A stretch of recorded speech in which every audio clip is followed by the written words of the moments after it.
Hi, John. So great to have you here today. Yeah, thank you. Great to be here. Yeah. I'm looking forward to getting to know you, getting to know your mindfulness journey. And today we're also going to talk a little bit about feel flow and what that practice is like, and how you experience it, and how you teach it to others. Yep. So why don't we start a little bit with how you got into mindfulness? What was going on in your life? What were you looking for? How did you stumble upon it? Did you look for it? How did it all begin? Yeah, it was kind of an all at once kind of a deal for me. I was going from kind of secondary school into university. I was studying architecture, and I guess I just had kind of a tough time with that transition from secondary school into university. I'd never really had any problems with my kind of mental health, before then.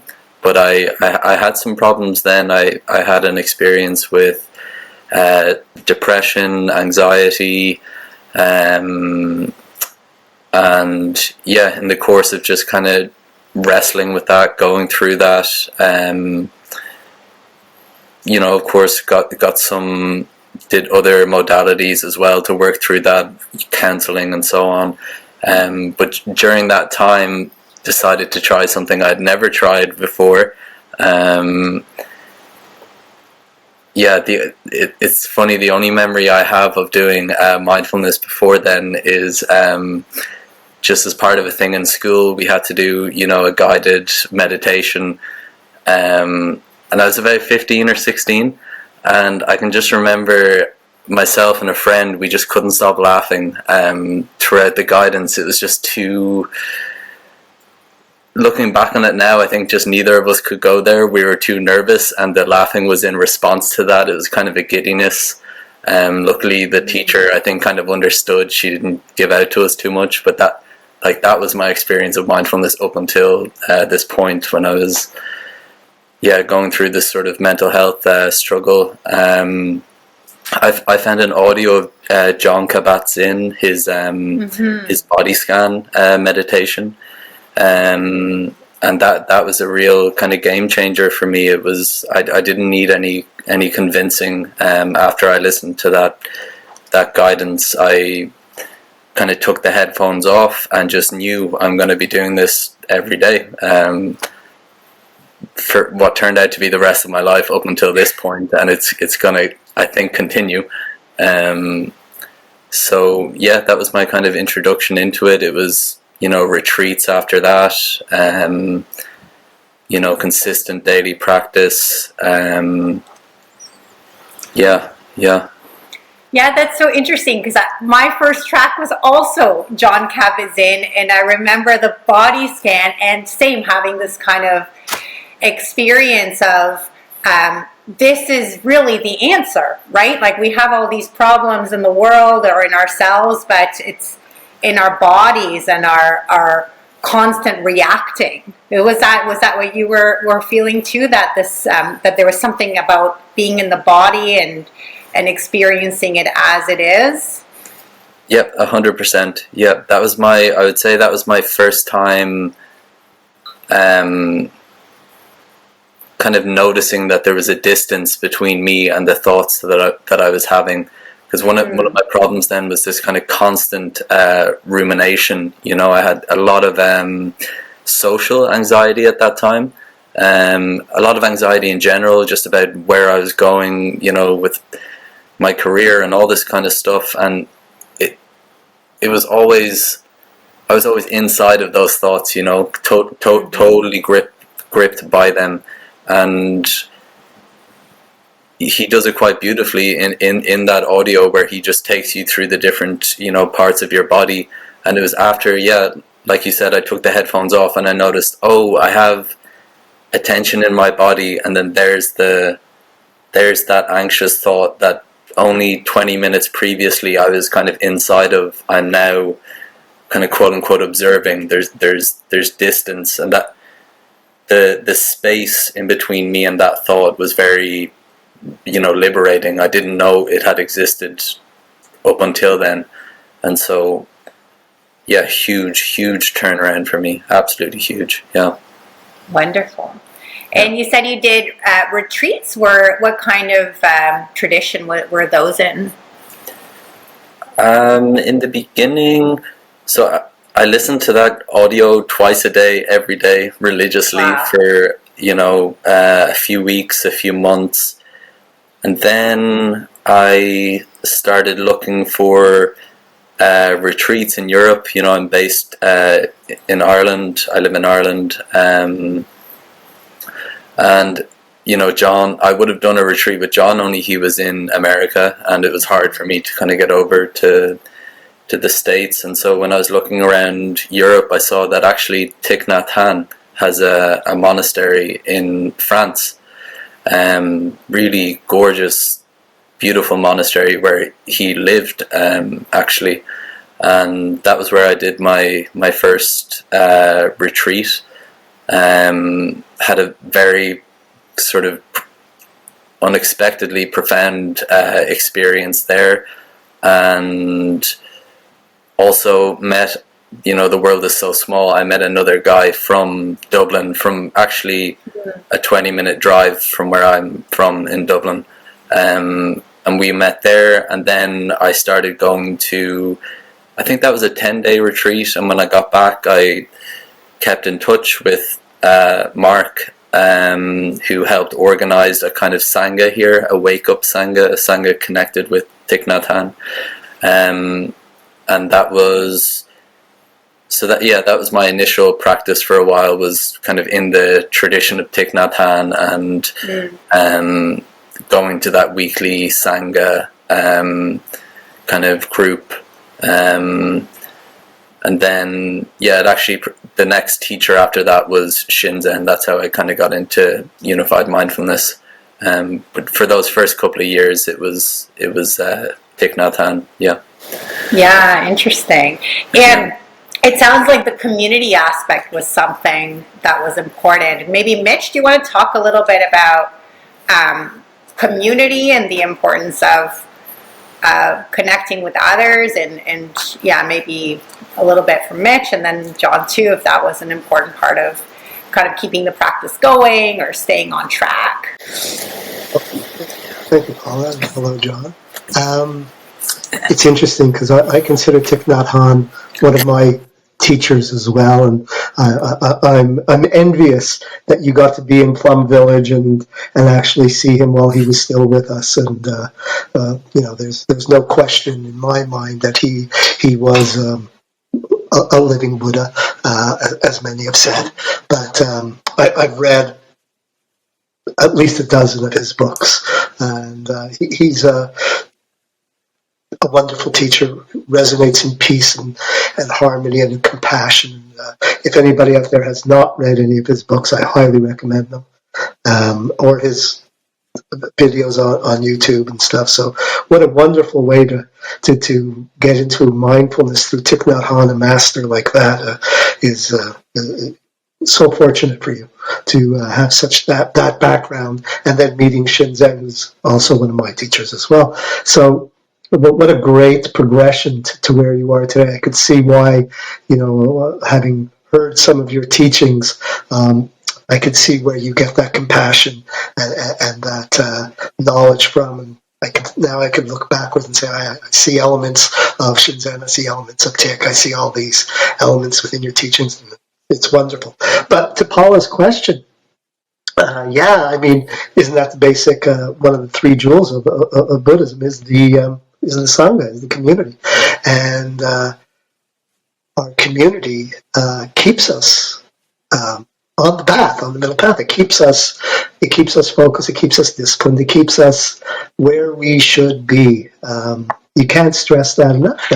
And your Sangha does not have to be particularly other practitioners of the same school is you. Your Sangha could be your family. Your Sangha could be anyone anybody that you get that compassion and that love and that wonderful feeling from. That's part of your Sangha, and they will be drawn to you, and you'll be drawn to them. And it doesn't have to be very, very late out. I think it's actually anti-tribal. You don't want to be too tribal. I think that's where a lot of the problems in the world come in, is that we're so tribal. Oh, I'm Theravada, I can't mix with Mahayanas, and whatever that silliness might be, is that, if you look around the world and we see all the problems in the world today, political problems, are all because of this tribalistic type thing. So when you can break down the walls of the tribe and make your Sangha, which for those who don't know, Sangha is another word for community, make your Sangha expand to all sorts of people of different beliefs, but they're still part of your same heart, same community. That's where the real growth and transformation and betterment to the world would be. And that's kind of my views on Sangha. John, yours? Yeah, I totally agree with everything you just said. Gosh, if we could just get a little less of that tribal kind of mentality, what a difference that would make. And it's funny that it even sneaks into spirituality, which is supposed to transcend that, but very often you find the same old thing happening even in the spiritual world of my practice is more spiritual than yours, and so on.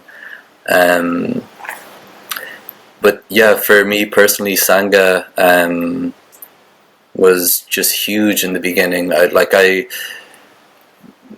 lot of my friends weren't really practicing at that time, so it was hard to, especially coming back from retreat, some of the openings or some of the experiences you have on retreat there, it's hard to articulate to friends, it's hard to articulate to family. You can feel, I certainly felt a little bit missed or unseen or lonely, and like it was Sunday evenings that we would meet from 6 to 8, and I just looked forward to it every week. Even if you didn't necessarily talk about the experiences, you were with people who you knew were doing the same practice as you during the week, were probably experiencing something like what you were experiencing, and so that connection, it just it was massive. I don't think I would have been able to continue practicing without it. It was huge. And then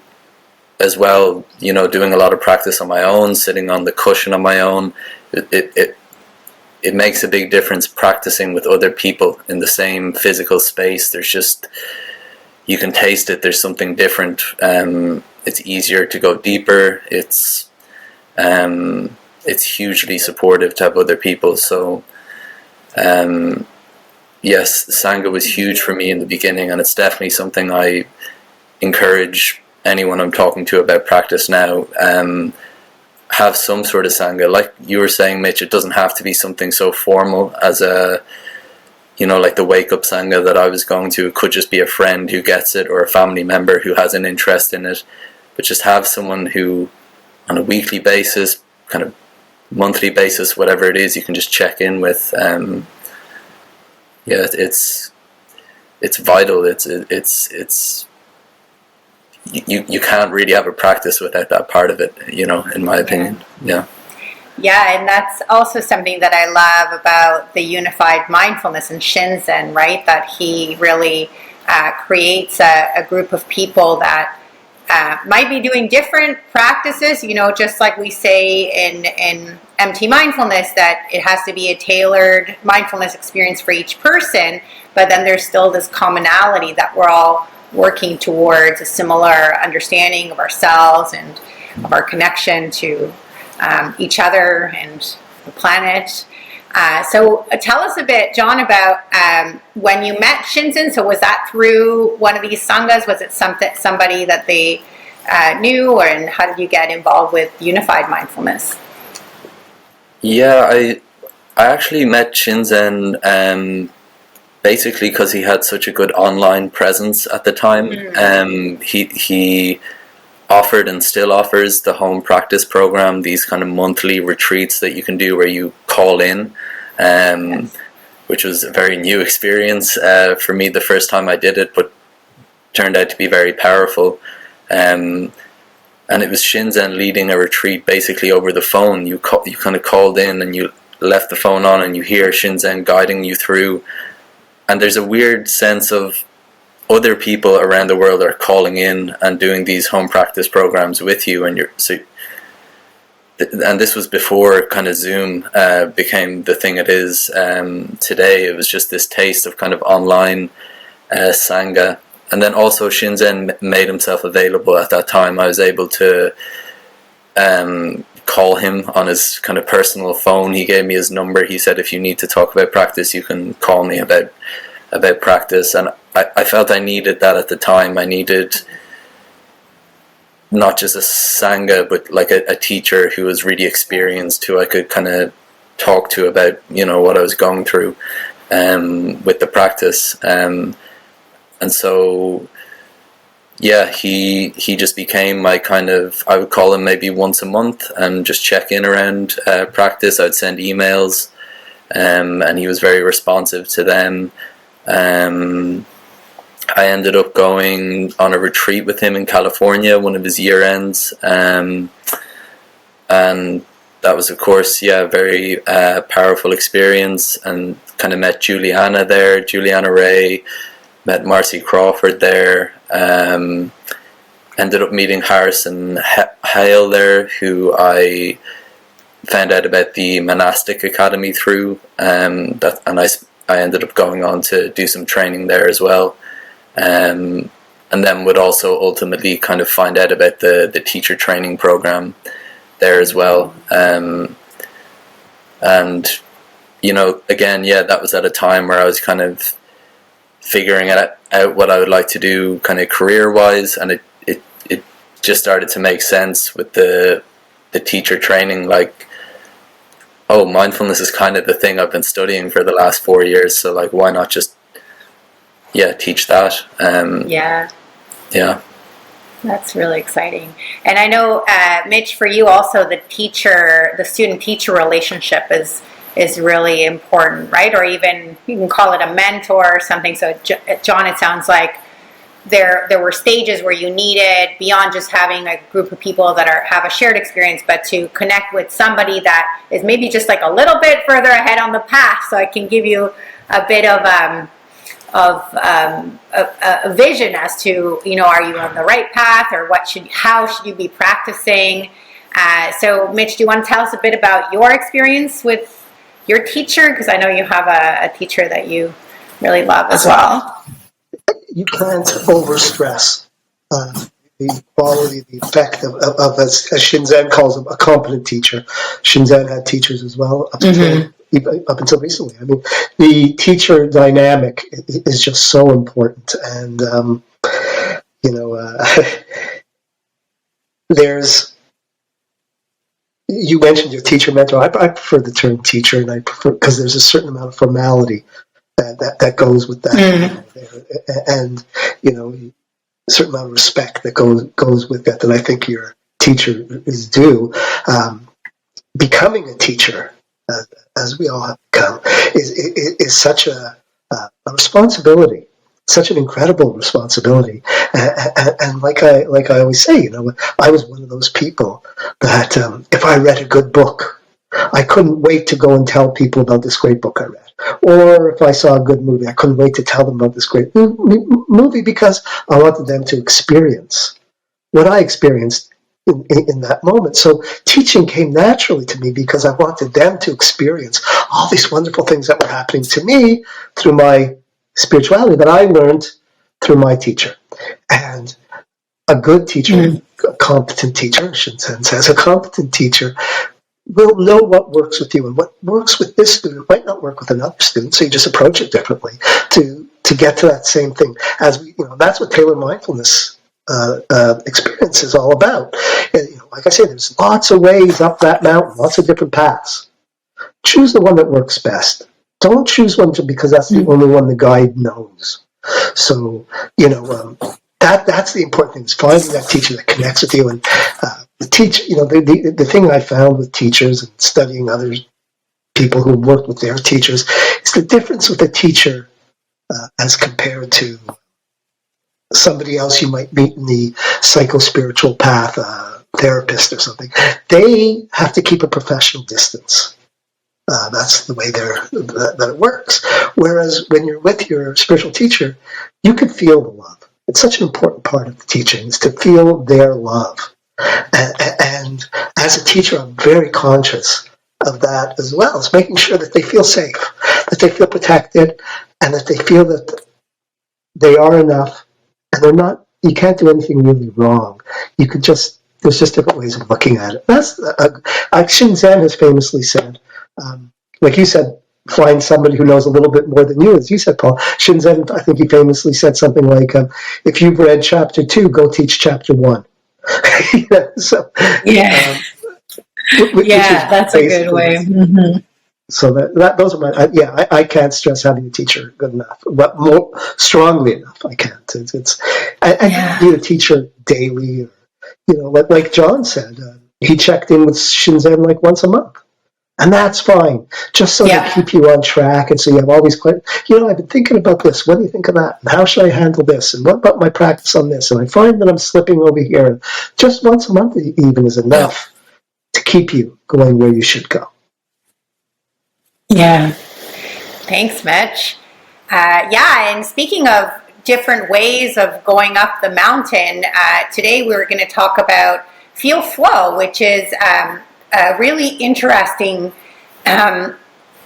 technique that I hadn't thought about in that way, in the way that Unified Mindfulness or Shinzen describes it, in terms of feel flow. But interestingly, it relates to some of the body scanning that we were doing with John Kabat-Zinn. So, John, why don't you tell us a bit about how do you define feel flow? And just ripping off that really quick, one of the things I really like about Shinzen and this kind of unified mindfulness system that we use is, I was kind of doing this body scan, religiously twice a day, but I would still I still wasn't really sure what I was doing. I just knew it was working. I can talk about it in retrospect now and articulate it, but at the time, I was just I know this is working, and just over and over again doing it. And what I loved about Shinzen was he articulated what it was that I was doing. And in a language that I understood. And so, it's great that we get to talk about feel flow today, because it's an example of talking about some of these experiences that we can have on the cushion in a way that's kind of secular and makes sense.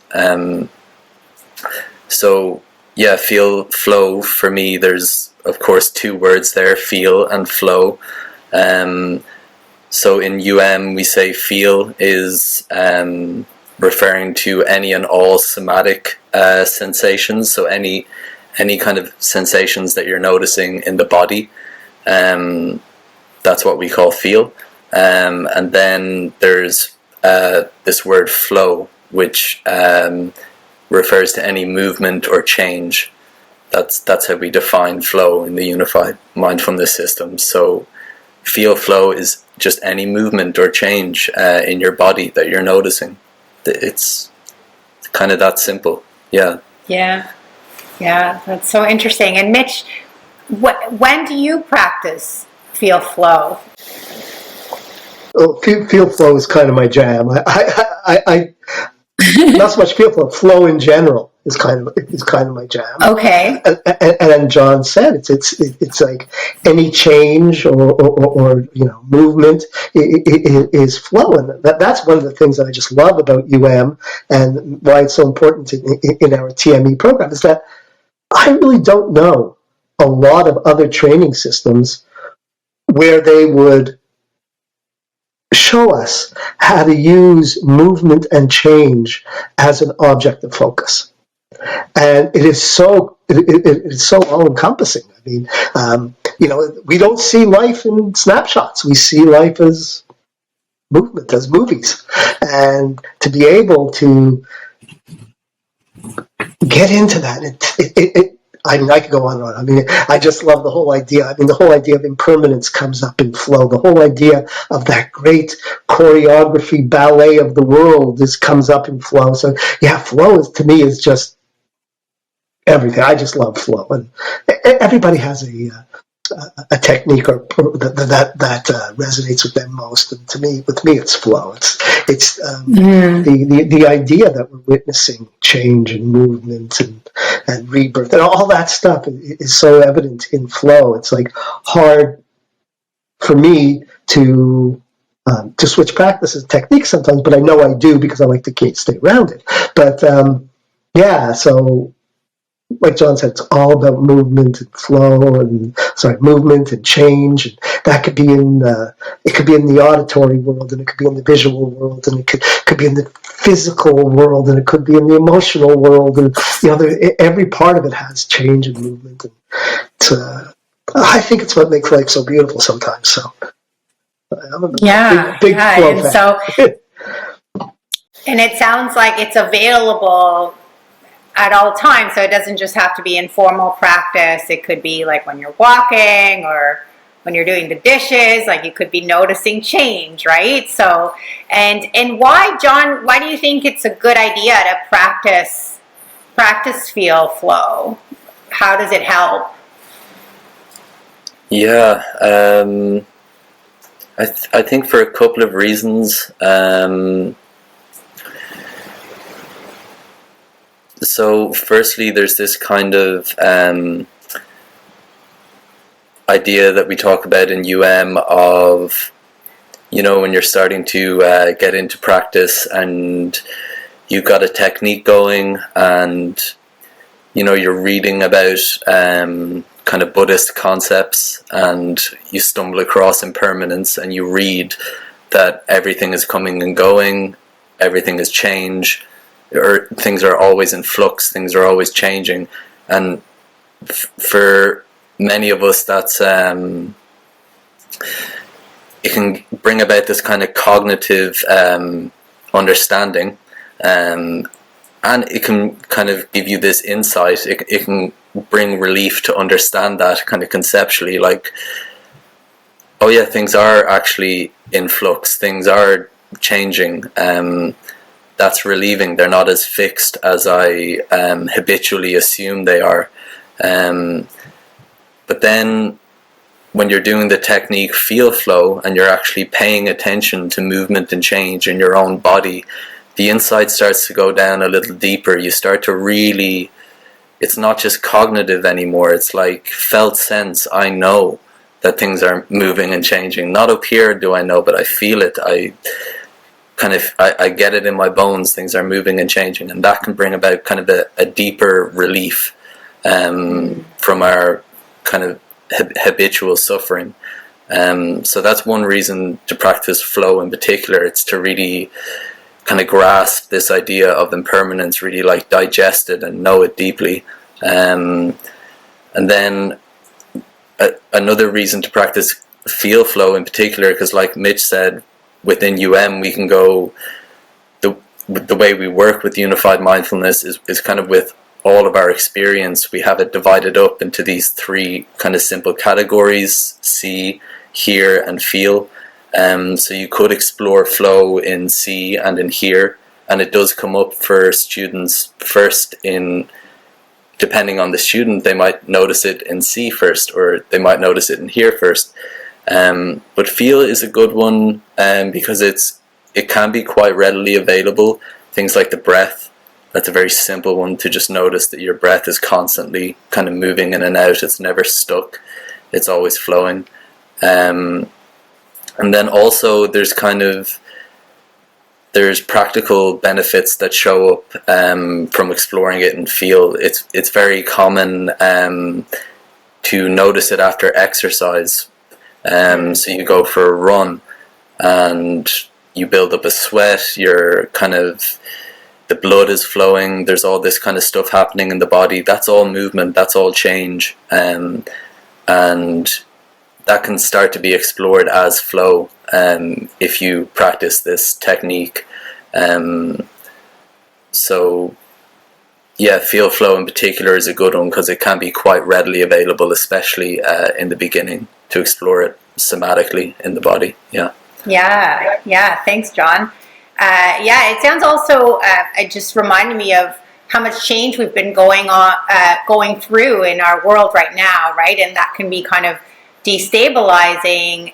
But then, as you say, once you start to notice that, wait, hey, everything's actually changing all the time. Like it's not like we thought things were stable maybe and not changing, and now it seems like there's a lot of change. But it could be a little bit comforting to realize that, hey, the things that are hard, they're going to change.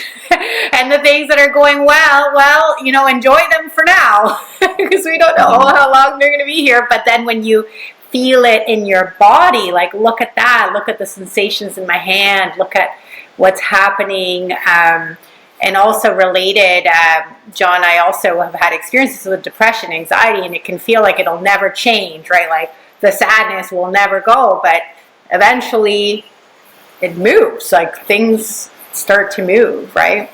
Yeah, exactly. Yeah. And Mitch, how do you practice? Yeah, go ahead. Mm-hmm. I was going to say, well, you hit on something that was really important about feel flow is for people who are feeling physical pain, feel flow is really a great technique to use. There's that old saying that pain is inevitable, but suffering is optional. And with feel flow, we can work with the pain that we're feeling in wherever it is in our body and lessen the suffering. And that's particularly why it's such an important tool to have in your toolbox. So we can deal when we do have these pains. I was working with a student who had was just coming off a shoulder surgery. And she was having a lot of pain with her shoulder surgery. And we tapped in together to feel flow, and she was aware of the pain, but her suffering came way, way, way down. So it's a great tool to have. So I just wanted to bring that up. That for pain, it's wonderful. Better than an opioid, that's for sure. Yeah, because it's almost like there's the two layers. There's the actual physical sensations and then the stories about it, right? So when we can just be with the sensations, there's less suffering. So because what we do is, as I think it's a word that the Shinzen uses all the time, is we thingify the pain. And we create it into something that we can also release. If it's no different than any other sensory event, well, we are taught through our program how to note it, and then release it. So if we could turn pain into something that we can release, that's kind of the trick, and it works. It works. It's as simple as that. It just works. Awesome. Yeah, that was a big one for me on the retreat that I did with Shinzen. That was one of my huge kind of insights that I took away from that retreat was I was getting a lot of knee pain. And one of the techniques that we explored during the retreat was feel flow. And I think this is a common one for practitioners as well, is you got this knee pain and it's putting you into your head because you don't want to go anywhere near the pain in your body, and you're just kind of sitting there in this ruminating kind of suffering, waiting for the bell to come so you can stretch and relieve the pain in your knees. But I had an experience of just saying to hell with it, I'm going to try and do feel flow on the pain in my knees and bringing my sort of attention to those sensations that I didn't want to go anywhere near. But now I had a technique to kind of arm me and prepare me to go there. And it was very interesting to notice that those that kind of sharp stabbing pain that I was feeling in my knees, it was moving. There was no denying that it was sore, but it's also, there's a dance there. It's coming and going and coming and going. And it's one of those things, I guess, you have to feel it for yourself. But when you do feel that, there's a liberation there. The suffering does drop, Mitch, like you're saying, with the kind of shoulder pain and stuff. When you're taught how to go there skillfully, the suffering drops significantly. Yeah. Wonderful.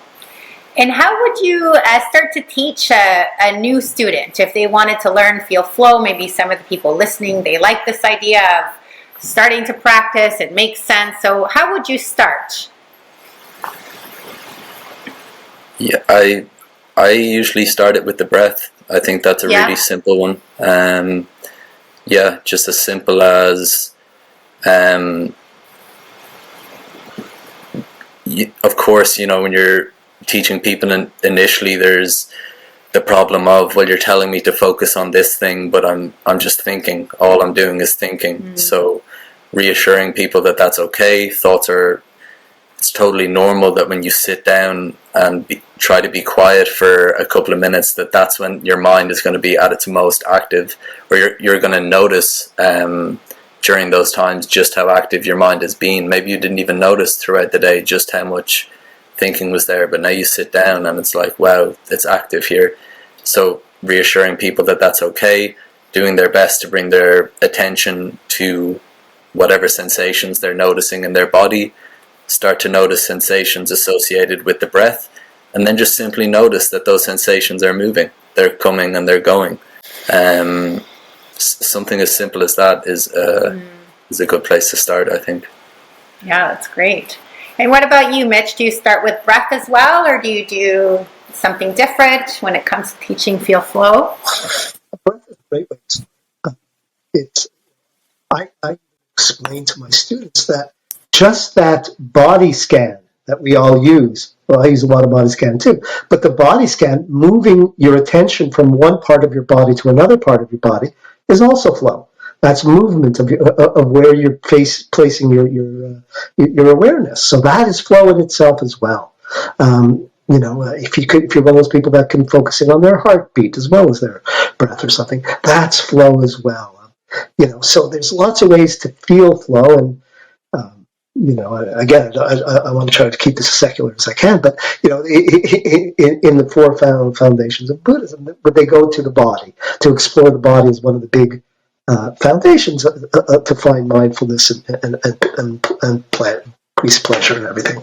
So it's there's so many ways that we could explore, feel flow, and there's so many things happening in our body that we just never really focus on until, and as you said, Paula, you could do this when you're on the cushion in a practice in stillness, or you could do it, as John said, after a run, or you can do it when you're walking your dog, or you could even do it when you're driving your car, and but be careful and watch how you're around the road and things like that. So that's one of the reasons that it's so all-encompassing flow, is because we do have so much movement around us, and it's wonderful to know that, as you said, Paul, so skillfully, bad stuff is going to go away, and enjoy the good stuff, because that's going to go away too. And that's how you live a happy life. Yeah, so lovely. So using the body, the different parts of the sensations of the body, but also, Mitch, I like how you mentioned that just moving your attention is also moving, right? Like you can move it from one part to the other. There's the breath option. And in terms of challenges, I know for me, just one recently, I was mentioning about the sadness. I was on a retreat, and I was telling my teacher, it seems like it'll never go away. And one of the challenges for me, it seemed like I was wanting it to move. Like I wanted it to move, and she kind of wisely pointed out, like, well, just imagine like if you had an elbow pain over here, you could bring your attention to somewhere else, right? Like you don't have to you could focus in and see how it changes, but as soon as you start feeling like you're trying to make a change, it can be counterproductive, right? Like, do you find that? Or What are some challenges that you find with this feel flow practice? Maybe I'll go to John first, and then it's challenges and opportunities, windows and walls, as they say. Yeah, I totally relate to that one.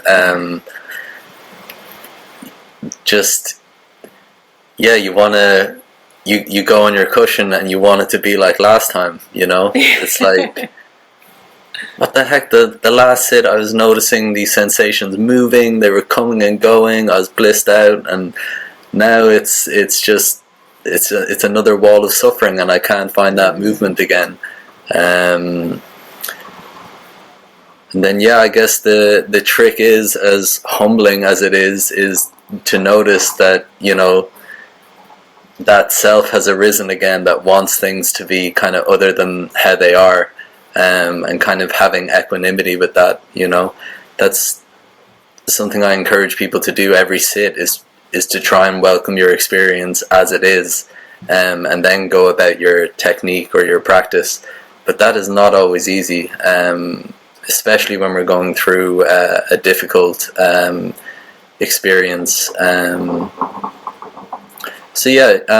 kind of choosing our battles as well, maybe if it's not happening in that particular sit or at that particular moment, if you have a skillful teacher or mentor, they can say, hey, why don't we try another technique, or why don't we, so something else has come up in your experience now, why don't we explore that with this technique? And then that highlight reel of experiences that you want to happen now, they'll come again in the future, but for now let's work with where we're at.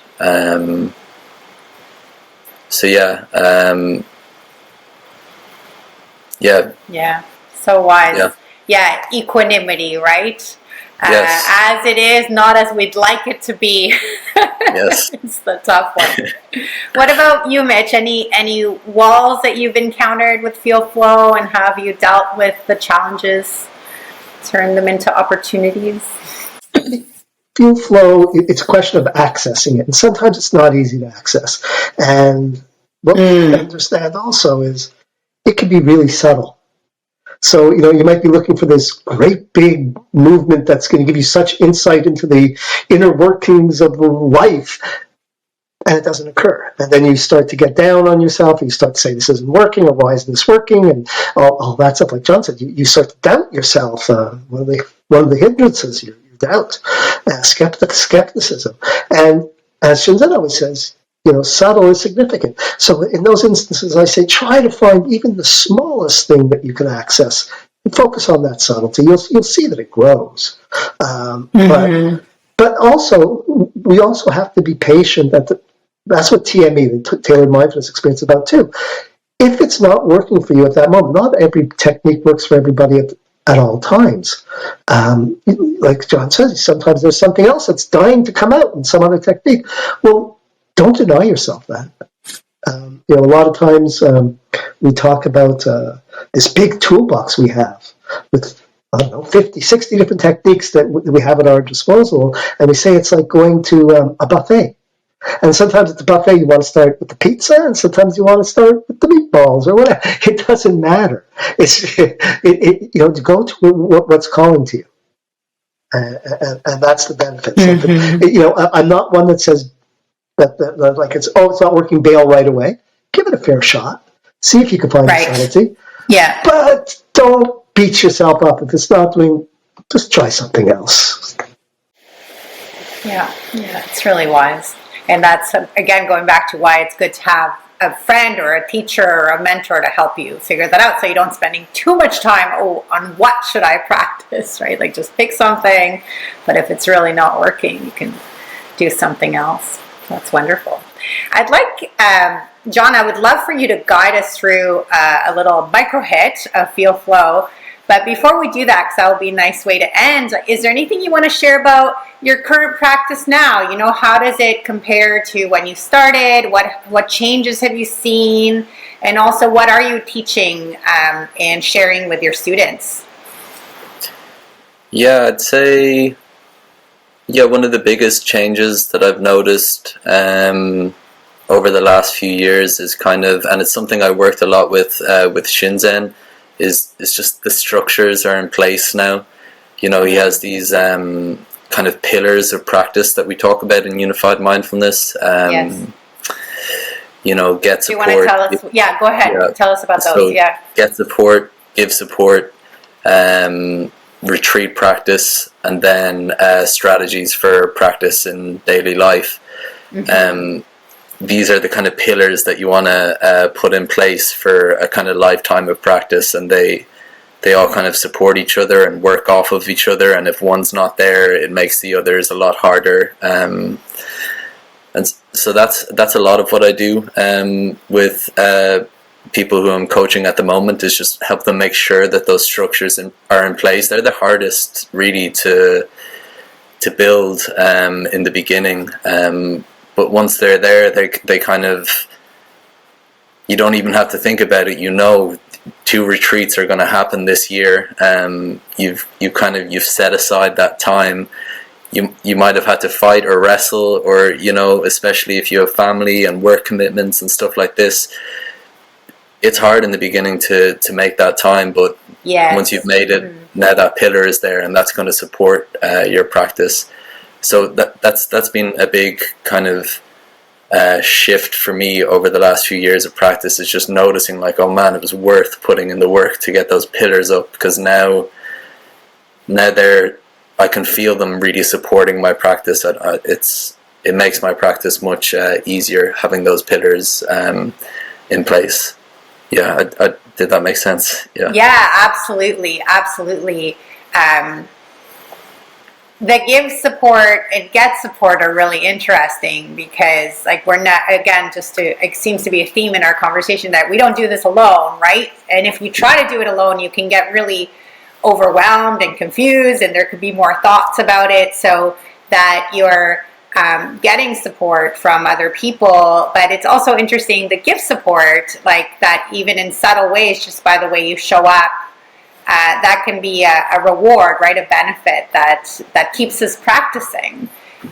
Mitch, do you want to tell us a little bit about your experience of that? What the pillars are for you, and which ones you like and are helpful?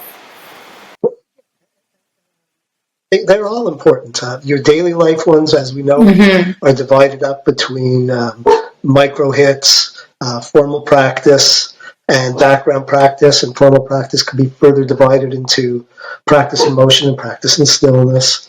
And, you know, we work around all that, so our day is complete as it is. We don't have to find an extra 4 hours a day to do our stuff. We could do it at the same time, and so that's important.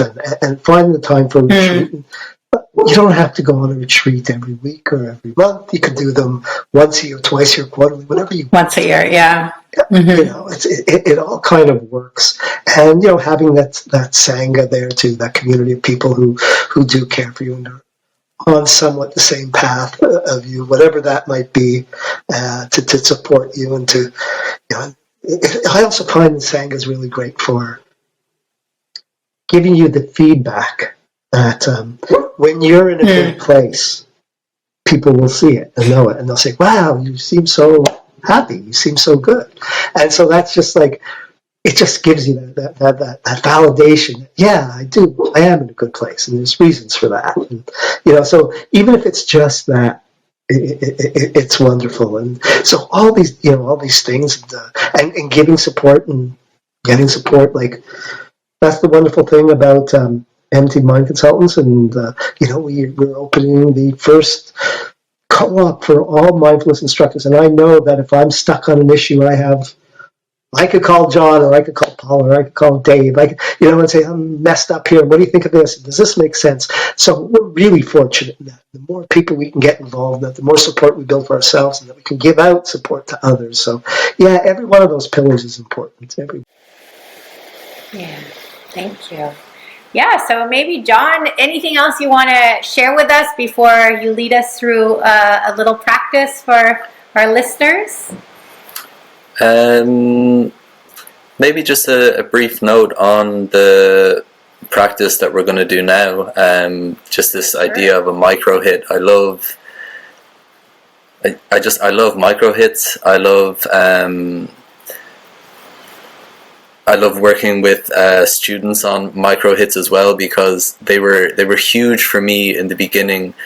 I was trapped in this notion that I was getting all of this stillness and this kind of peace from the guided meditations I was doing from Jon Kabat-Zinn, and then I'd go into a social situation and it would be like, game over, I can't find it. And so micro hits are a really powerful way to start to bring whatever you're touching in your formal practice that you do in stillness, or that you do in a quiet room, or whatever it is for some extended period of time. They're a great way to start to bring that into daily life, into that interaction with your family, your friends, your workplace. It's not an overnight deal, but once you have it and you understand them, they're really powerful. And all they are is a period of practice that lasts anywhere from, say, 30 seconds to under 10 minutes. It's just a small window of practice that you can do anywhere, anytime. And yeah, like I say, once you start to see, you take a chance on one, you say, okay, I'm going to try a micro hit before this meeting and see if what they're talking about is true. Once you see that it actually works, it'll change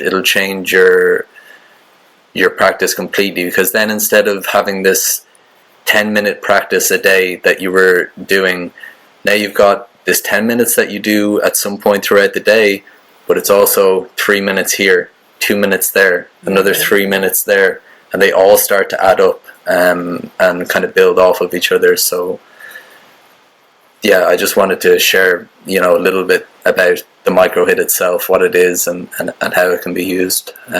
Yeah. Perfect. Thank you. Yeah, so maybe we can dive right into just a couple of minutes. Yeah, cool. Mm-hmm. So wherever you are, just take a second to get comfortable. You can have your eyes open or closed. I prefer eyes closed, especially in the beginning. I think it just helps shut out anything in the room we're in and so on that might be distracting. Can kind of help rein our attention in. And just take a quick second to check in with your posture. You're not too far kind of slouched forward, or you're not too much leaning back. Just a somewhat straight posture. And for the next minute or so, we're going to explore the technique feel flow. So firstly, I'd invite you to notice what's present in your experience. Could be sounds in the room you're in, it could be thoughts, emotions. Just do your best to welcome that experience as it is. And then slowly start to notice what sensations are present in your body. Could be temperature of your body, clothes against the skin.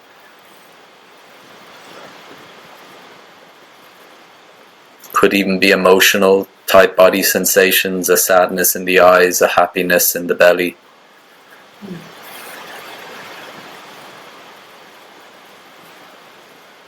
Just notice what's present in your body.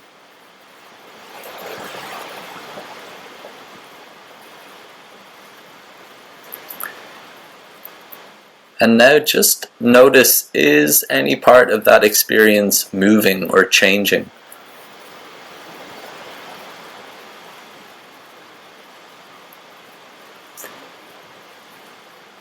So a very concrete example of this would be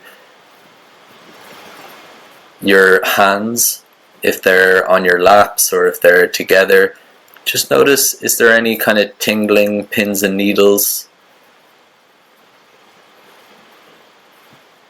If so, then that's movement, that's change in the body.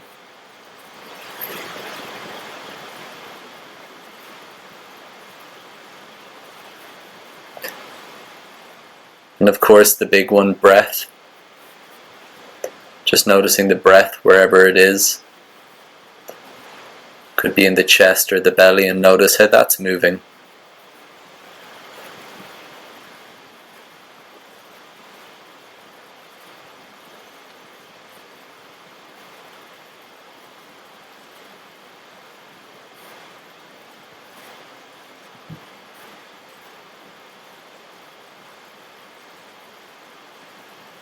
You don't need to make these sensations move, you can just notice them as they are, keeping track of them moment to moment.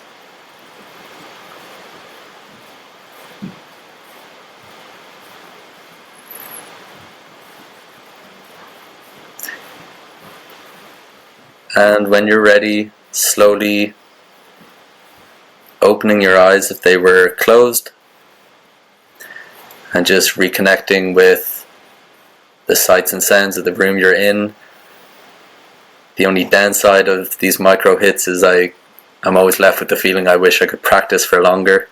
So if you do feel like going and practicing some more, do. But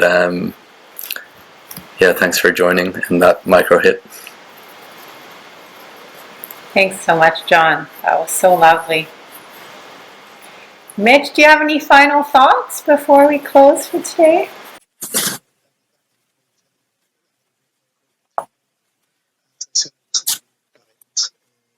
I'm just happy that people might know John is fairly new to MT Consultants. He'll be handling the European territory, and it's an honor to be a colleague of his, and just making us all that much better at MT Mind Consulting. So thank you, John, for joining us. And Paula, always my love. Thank you for just being Paula. Thank you both so much. This was really, really wonderful. Have a wonderful rest of the day. Thanks, guys. See you soon. See ya.